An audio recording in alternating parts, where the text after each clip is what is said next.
Welcome to the Military OneSource Podcast. Military OneSource is an official program of the Defense Department with tools, information, and resources to help families navigate all aspects of military life. For more information, visit MilitariOneSource.mil. Welcome to the podcast. I'm Bruce Moody. We're excited to get into a really important topic. It is safe sleep for infants. We're just really thrilled, especially because we're bringing into today's episode two really talented people. I'm excited to introduce them, so let's get right to it. Monette Greene is a policy analyst for the Department of Defense Family Advocacy Program. Monette is also a licensed clinical social worker. Meg Walker is Air Force Family Advocacy Nursing and New Parent Support Program Director. And again, just thrilled to have you both with us on the podcast today. Thank you. Thank you. I'm glad to be here. Great to have the both of you with us. Monette, let's just start with you. Really basic question to get things rolling. Explain to us safe sleep and its importance. Safe sleep is providing a safe sleep environment for infants by following the American Academy of Pediatrics recommendations, which are have babies sleep alone on their backs in an approved crib or bassinet or sleep surface. This means placing the infant on their backs for sleep in their own sleep space with no other people in their sleep space using the American Academy Pediatrics approved crib bassinet with a firm, flat mattress and a fitted sheet. And it also means keeping loose blankets, pillows, stuffed toys, bumpers, and other soft items out of the sleep space. The reason why this is so important is because safe sleep is a very big concern. And according to the American Academy Pediatrics report, each year in the United States, 3,500 infants die of unsafe sleep every year. And so we want to do everything that we can do to reduce the risk and prevent infants from being placed in unsafe sleep environments. Okay. So I got a lot to get into. You're both welcome to jump in, help each other out as we go through these. When it comes to safe sleep, what are the American Academy of Pediatric guidelines for safe sleep? The American Academy of Pediatrics, which is our largest professional association of pediatricians in the U.S., recently updated their recommendations for safe infant sleep. And so they include placing baby on their back for every sleep period, both nighttime and nap time. And this is because stomach and side-lying positions for sleep are not safe as they increase the risk for sudden infant death syndrome or SIDS. Also, babies should sleep on a firm, flat, non-inclined sleep surface like a crib, bassinet, or portable crib or play yard that meets the current Consumer Product Safety Commission standards. It's, I think, important to note here that parents should always register any products they use for their babies for sleep or other matters with the manufacturer, and they should always check the Consumer Product Safety Commission website, which is www.cpsc.gov, to ensure the products they're using have not been recalled. All infant sleep areas should be completely clear of anything but a fitted sheet. There should be no pillows, blankets, bumper pads, stuffed animals, toys, or other objects. And the reason for this is, though a lot of these items look really cute for setting up the nursery, they can increase the risk of suffocation and entrapment for the baby in a sleep period. In order to keep babies warm, there are wearable blankets that are designed to keep them warm without the need for loose blankets. So those are some things that often parents will use. Also, parents and caregivers should avoid overheating and keep baby's head and face uncovered during sleep periods. The baby should be dressed appropriately for the environment with no more than one layer more than an adult would wear to be comfortable. Parents and caregivers can check babies for signs of overheating. If a baby's overheating, they might be sweating, have flushed skin, or when you touch their chest, it might feel hot to the touch. So it's important to check, and if they are getting too warm, to remove a layer. If swaddling is used for the baby, the blanket should be wrapped no higher than the baby's shoulders, not touching the baby's face or head. And swaddling should be discontinued when the baby shows signs of trying to roll over. typically around 3 to 4 months, but sometimes earlier.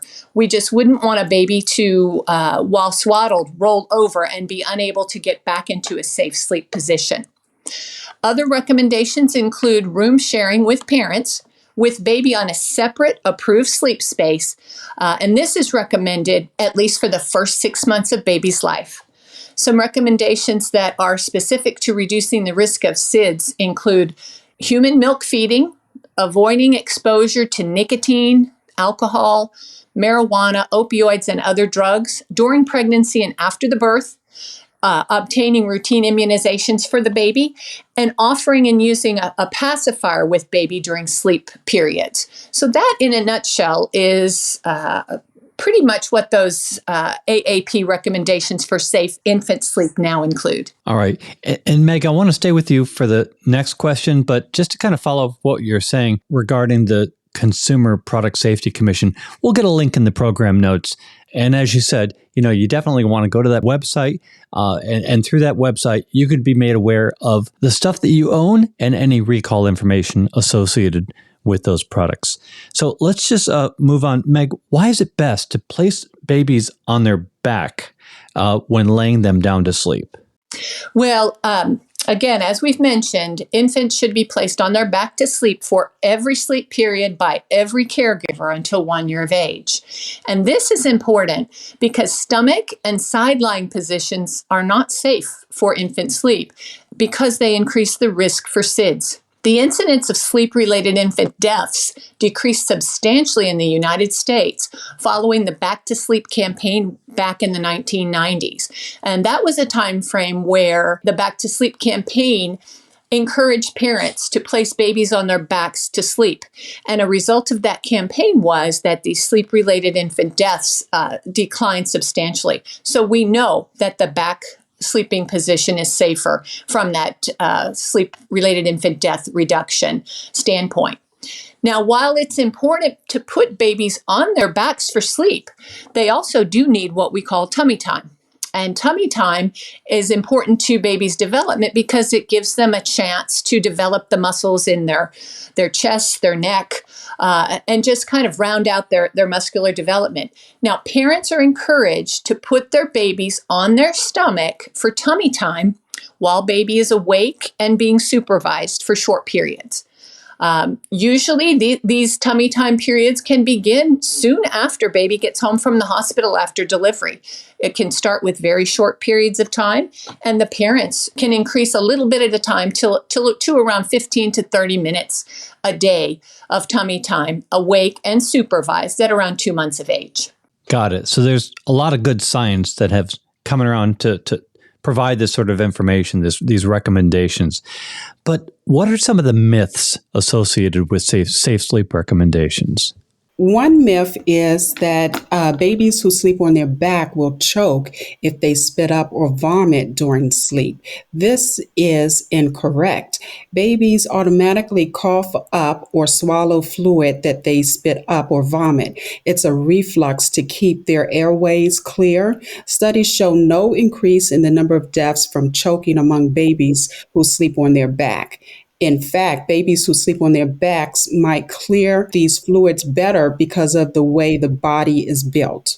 Another myth is shots, vaccines, and medicines cause SIDS. And again, there is no evidence that has been produced that show or indicate that shots and vaccines or any medicines cause SIDS.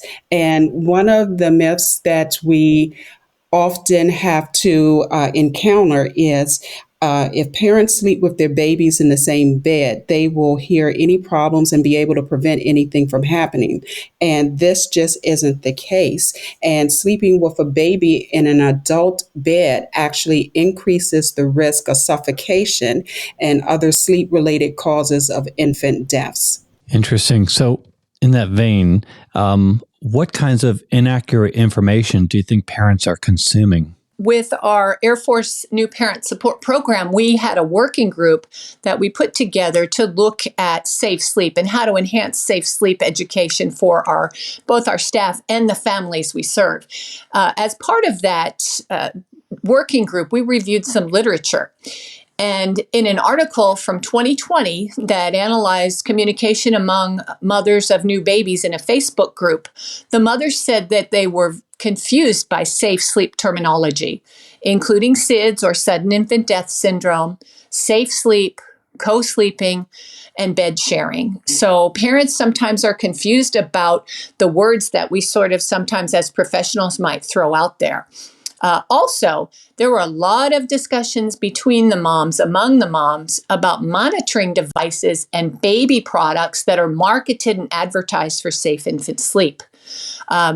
Talking about some direct-to-consumer heart rate and pulse oximeter monitoring devices, to include some wearable monitors. Now, these items are sold as consumer wellness devices, and as such, they're not required to meet regulatory requirements like medical devices. There's no data supporting that their use reduces the risk of sleep-related infant death. So use of these devices should not be considered as a substitute for following the safe sleep guidelines. The article that I'm talking about also referenced that a lot of the new moms in that Facebook group had a lot of anxiety about SIDS. So I think it's a real opportunity for learning for parents. Learn about SIDS. Learn about the different recommendations that parents and caregivers can use to provide a safe sleep environment for their children, their babies, and really decrease the chance of sleep-related infant death. Right. So one of the recommendations you touched on earlier, and let's get back into it, is bed sharing. Recommendations against it, I would want to say, of course. And so to that end, what are the dangers that bed sharing creates? So bed sharing is when an infant sleeps with another person, a parent, a child, a sibling, another person in a bed. This increases the risk of SIDS, as well as the risk of suffocation and other sleep-related infant deaths.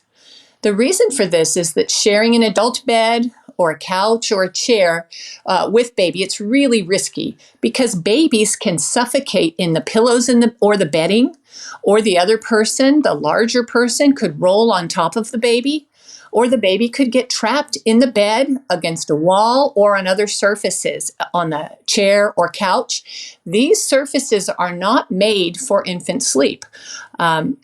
We talk about the Consumer Product Safety Commission standards for safe sleep environments, the cribs or portable cribs.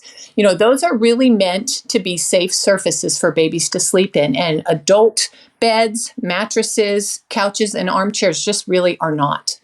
Instead of bed sharing, the American Academy of Pediatrics recommends room sharing. That is, keeping that baby's sleep area separate from the parent's sleep area in the same room. And they do like for that practice, the room sharing to be kept for the first 6 months of baby's life.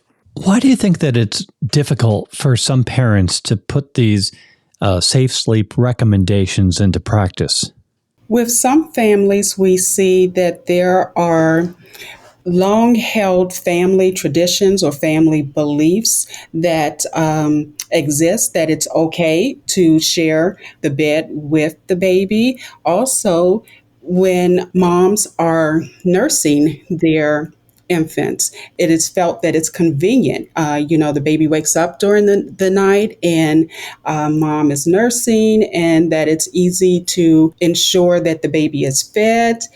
So there are a lot of beliefs that this is more convenient. It can be a cultural belief. It's a wonderful time, but it's also can be a difficult time. And you have parents that with a newborn, you may be dealing with sleep deprivation, you're working, you have a busy life, and may be where the parent is just exhausted. However, we recommend that room sharing is better and safer for the baby as opposed to bed sharing. So there are many held beliefs, and sometimes you're also dealing with family members who also will believe that it's okay to have the baby sleep in your bed. And so you have many different individuals in your life and that may recommend and support that bed sharing is the way to go. However, it's important to, again, go back to the information and what the AAP is recommending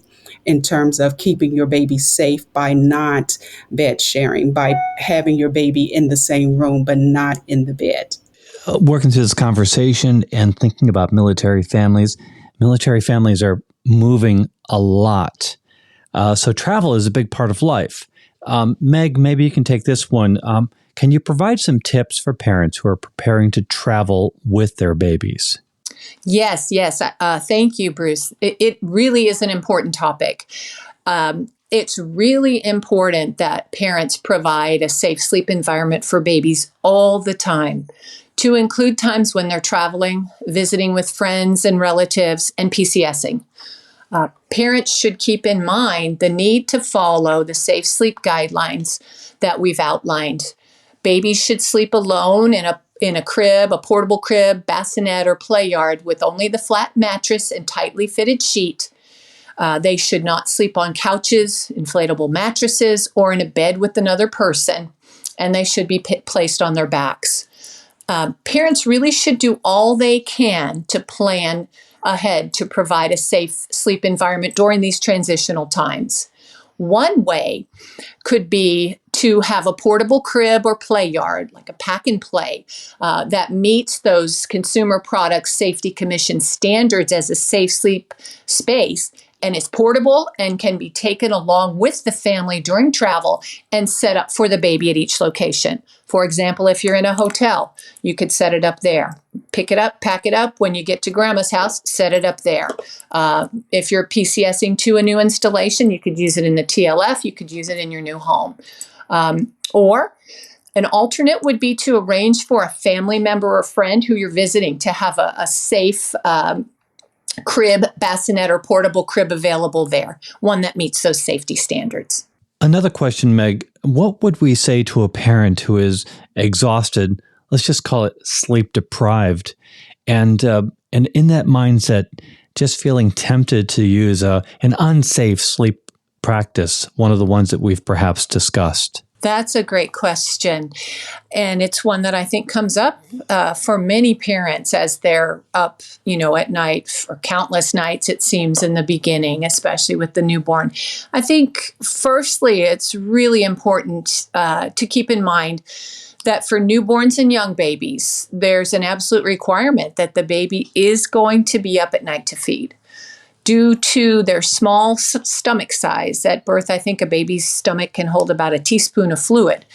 They need to be fed every 2 to 3 hours or so, both day and night. So I think being aware of this is important so parents realize and will have the expectation that they are going to have to be up with this very young baby in the night.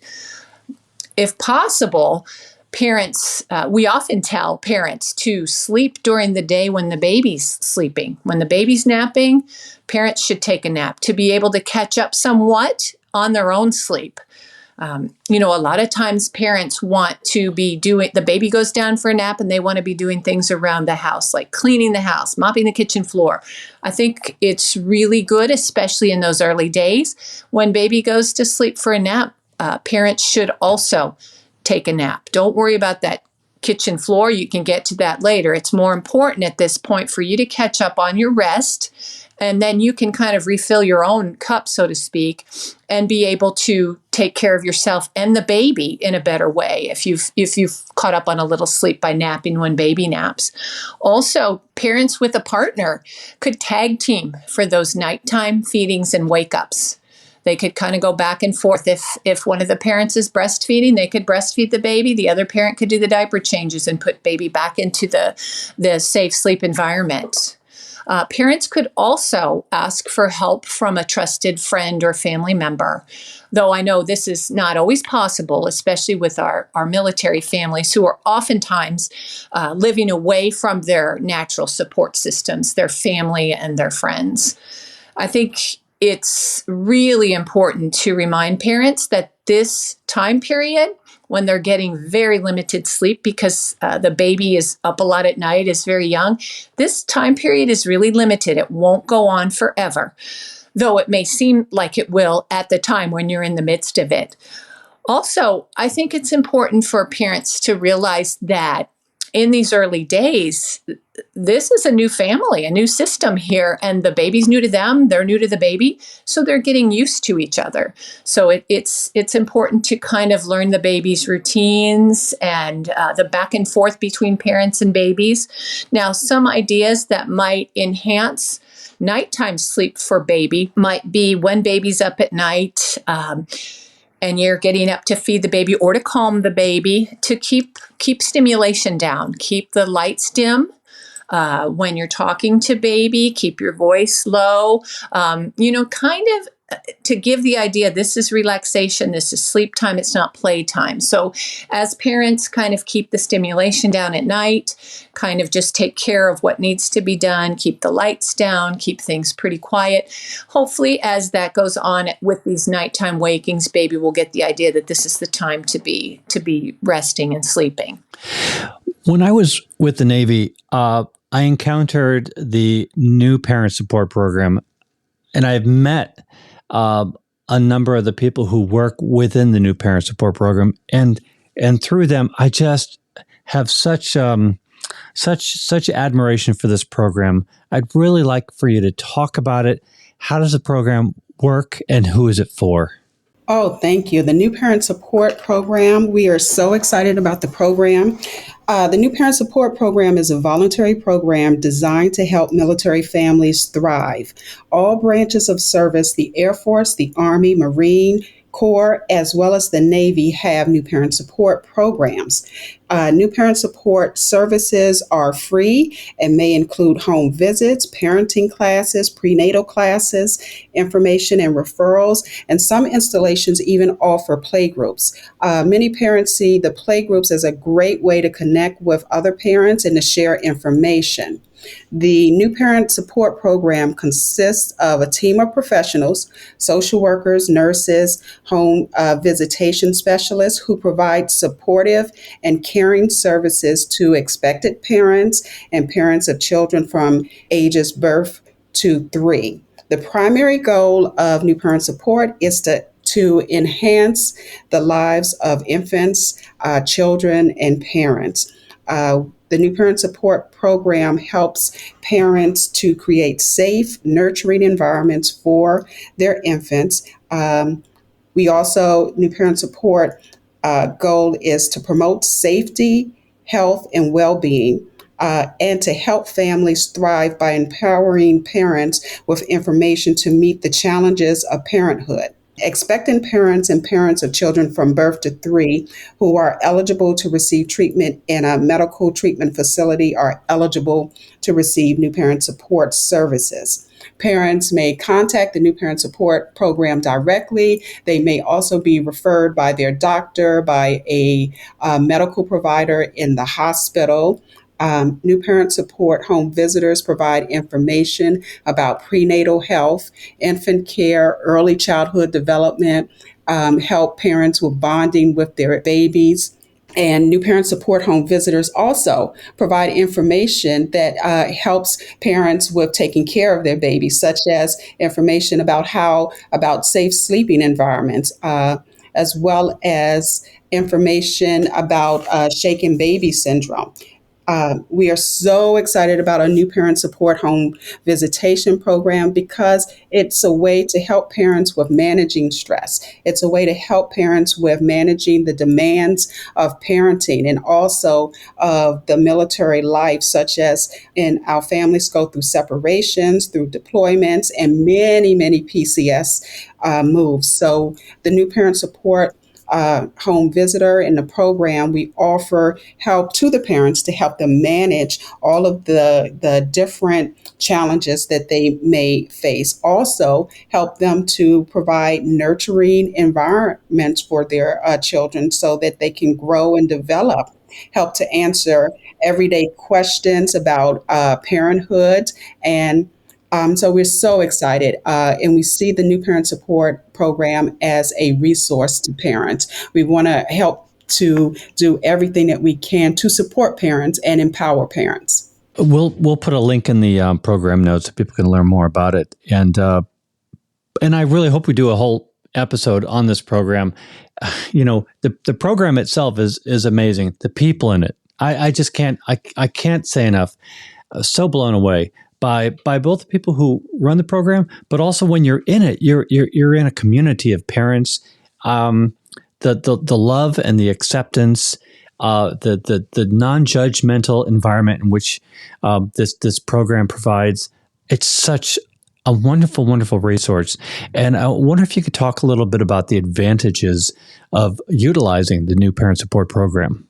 NPSP or New Parent Support Program services are really convenient for families because we provide home visits.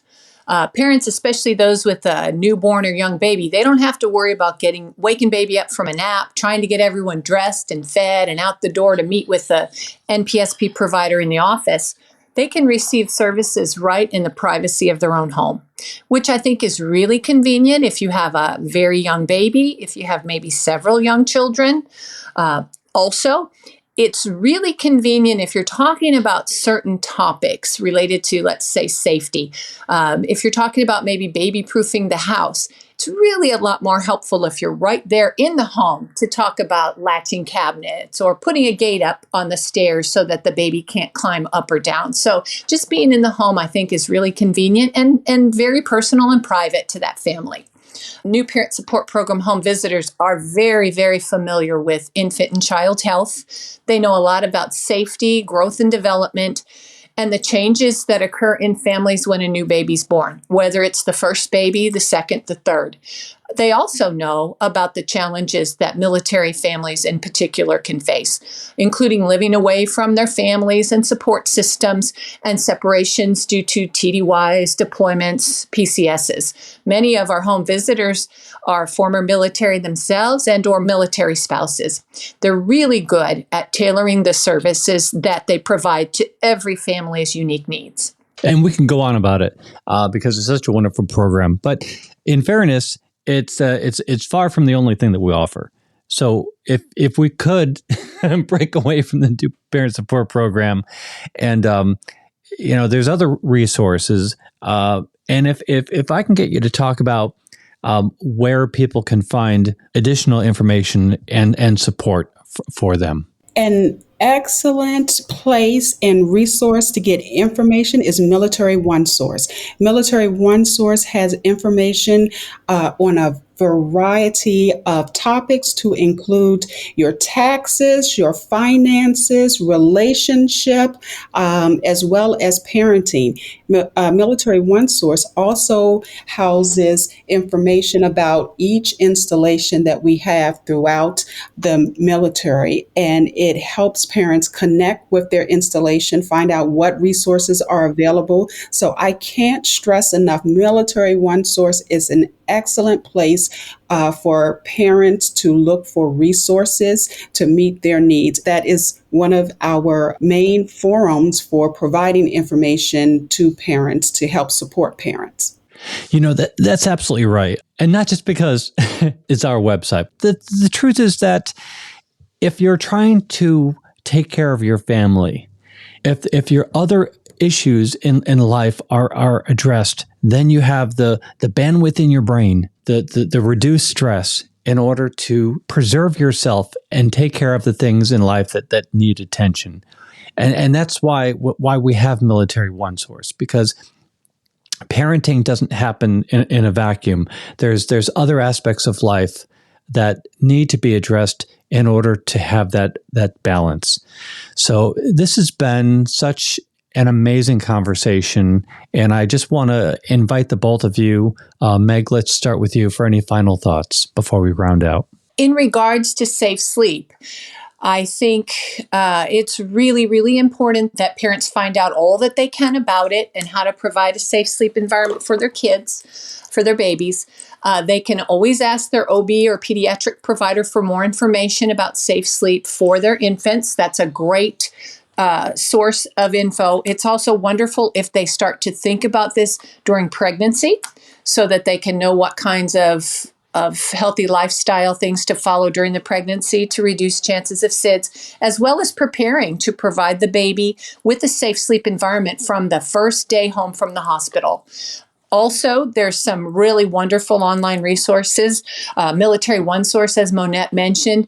And I think it's important for our parents to stick to resources online that are accurate and provide evidence-based information. There's lots of resources online, but I usually like to recommend that parents stick to those, such as the American Academy of Pediatrics HealthyChildren.org site, the Centers for Disease Control site, National Institutes of Health site for Safe to Sleep campaign, Safe to Sleep Academy site. And I think some of those links are going to be available in this podcast. So really just making sure that the information that they seek out online is information that really is evidence-based and really is safe for their children.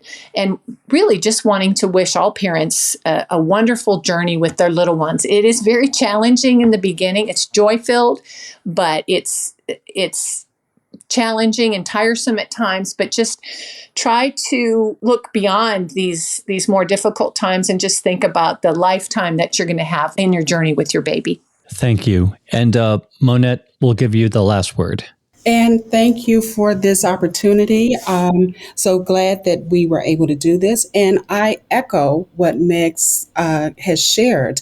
The New Parent Support Home visitors, they are trusted professionals who are subject matter experts in the area of children from birth to age 3. They have a vast amount of knowledge, experience, and expertise. And again, I say trusted professionals who can provide accurate information. There's a lot of information that is circulating out there, but we want you to go to a trusted professional, and New Parent Support Home visitors are just that. And we are here to support families, to promote health and well-being in parents and infants. And we want you to know you're not alone. We are here to help you, and it's okay to get help. And again, we are here to do everything that we can to support you as you move through this journey in life. And so we just hope that you reach out, and I would just say thank you so much. And many thanks to the both of you. Monette Greene, Program Analyst for the Department of Defense Family Advocacy Program. Monette is also a licensed clinical social worker. And Meg Walker is Director of the Air Force Family Advocacy Nursing and New Parent Support Program. Want to remind you that Military OneSource is an official resource of the Defense Department, and we want to hear from you. There's a link in the program notes. You can go there and tell us what you think about this episode or other episodes, or you can tell us what you want to hear about in future episodes.